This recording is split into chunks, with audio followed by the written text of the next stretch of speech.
حقیقت بھی یہی ہے کہ بنگالی عوام کے سیاسی شعور کی بیداری میں وہاں کے روشن خیال اور جمہوریت پسند دانشوروں نے بنیادی کردار ادا کیا تھا، اور یہ امر راؤ فرمان جیسے فوجی افسروں سے مخفی نہیں تھا جو قریب ایک عشرے سے مشرقی پاکستان کے جملہ امور چلا رہے تھے۔ ربع صدی کی سیاسی کشمکش کے بعد جب مشرقی پاکستان کی علیحدگی نوشتہ دیوار نظر آنے لگی تو مغربی پاکستان سے تعلق رکھنے والے فوجی افسران نے خالص جاگیردارانہ انداز میں دشمنی کو آخری دم تک نبھانے کا فیصلہ کیا۔ منتخب یونیورسٹی اساتذہ کے قتل کا سلسلہ تو 1969 ہی سے شروع ہو چکا تھا، جب راجشاہی یونیورسٹی میں کیمسٹری کے استاد شمس الضحیٰ کو دن دہاڑے قتل کیا گیا تھا۔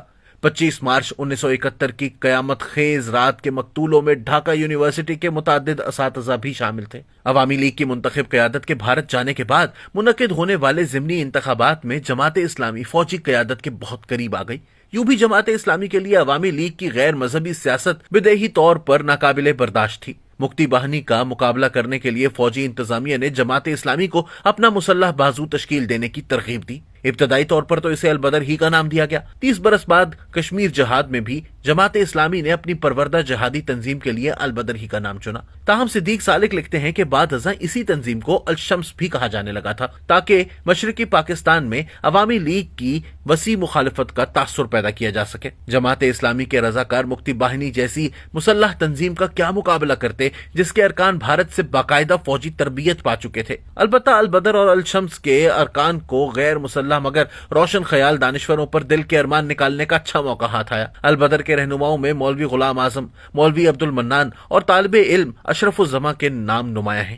البدر کو فوجی تربیت کے لیے باقاعدہ سرکاری تعلیمی ادارے مہیا کیے گئے۔ سیکولر دانشوروں کو جسمانی طور پر ختم کرنے کے اس سلسلے کا ہولناک ترین واقعہ پاکستانی فوج کے ہتھیار ڈالنے سے صرف 2 روز قبل 14 دسمبر کو پیش آیا۔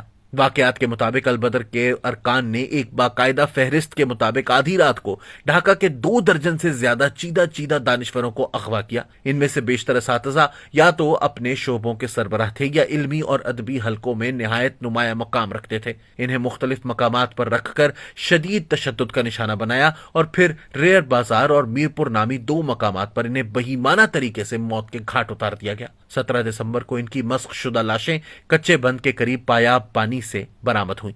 ان میں سے ہر ایک کے ہاتھ پشت پر بندھے تھے اور سر میں گولی کا نشان تھا۔ ممتاز ماہر امراض چشم ڈاکٹر فضل ربی کی آنکھیں نکالی جا چکی تھیں۔ اس موقع پر جب جنگ کا حتمی نتیجہ سامنے آ چکا تھا، متحدہ پاکستان کی حمایت یا مخالفت بے معنی ہو چکی تھی۔ اس مرحلے پر کسی سیاسی مخالفت کو قتل کرنے سے کوئی سیاسی یا جنگی فائدہ حاصل نہیں ہو سکتا تھا۔ حمود الرحمان کمیشن کے سامنے لیفٹیننٹ جنرل عبداللہ نیازی، میجر جنرل راؤ فرمان اور میجر جنرل جمشید تینوں نے اس نوعیت کی فہرست سازی کا اقرار ضرور کیا مگر فوج کے اس کارروائی میں ملوث ہونے سے انکار کیا۔ شواہد سے بڑی حد تک اس موقف کی تصدیق ہوتی مگر جنگ کے بعد بھارتی فوج کو جنرل فرمان کے میز سے ایک ڈائری ملی جس میں خود جنرل فرمان کے ہاتھ سے ناموں کی ایک فہرست تحریر تھی۔ ان ناموں میں سے 14 افراد 14 دسمبر کی رات مارے گئے۔ الطاف گوہر راوی تھے کہ انہوں نے ایک مشترکہ دوست کے توسط سے راؤ فرمان کو اپنے عزیز دوست ثناء الحق کی جان بخشی کی سفارش کی تھی۔ راؤ فرمان کی فہرست میں ثناء الحق واحد خوش نصیب تھے جو 14 دسمبر کے بعد بھی زندہ رہے۔ امریکی ہفت روزے ٹائم نے 19 دسمبر 1971 کی اشاعت میں پہلی بار اس واقعے سے پردہ اٹھایا، لیکن نرمل کمیشن سے لے کر حکومتی تحقیق تک اس واقعے پر کوئی قانونی پیش رفت نہیں ہو سکی۔ مولوی غلام اعظم 1978 میں پاکستان سے بنگلہ دیش واپس چلے گئے تھے اور 1991 سے وہاں جماعت اسلامی کے امیر ہیں۔ مولوی عبد المنان دانش کے اس قتل میں ذاتی طور پر شریک تھے۔ وہ 1 سے زیادہ مرتبہ وزیر کے عہدے پر فائز رہ چکے ہیں۔ اشرف الزماں کی ڈائری میں 14 دسمبر کے 8 مقتول دانشوروں کے نام پتے درج تھے۔ اشرف اب امریکہ میں ایک اسلامی مرکز چلاتے ہیں۔ دلچسپ بات یہ ہے کہ البدر کے بیشتر سابق ارکان آج کل برطانیہ میں مسجدوں کے پیش امام ہیں۔ بنگلہ دیش کی آزادی کے بعد متعدد مواقع پر اپنی مخصوص گھن گرج کے ساتھ انصاف کے بلند بانگ دعوے کرنے والے مجیب الرحمان نے 1973 میں تمام بنگالی نژاد جنگی مجرموں کے لیے عام معافی کا اعلان کر دیا۔ بنگلہ بندھو کی اس کلابازی کے متعدد پہلو ہیں۔ بنگلہ دیش کی جنگ آزادی میں مرنے والے قریب تمام دانشور روشن خیال ہونے کے علاوہ بائیں بازو کے رجحانات بھی رکھتے تھے۔ عوامی لیگ کے آئندہ طرز حکومت میں بلند آہنگ اور عوام دوست دانشوروں کے لیے جگہ کہاں تھی؟ دوسرے بھارت کو یہ کب پسند تھا کہ بنگلہ دیش کے حریت پسندوں سے نکسل باڑی تحریک تقویت پائے؟ اور تیسرے یہ کہ امریکی حکام کو پیکنگ نواز دانشور کیسے ہضم ہوتے؟ سو یہ خون خاک نشینہ تھا، رزق خاک ہوا۔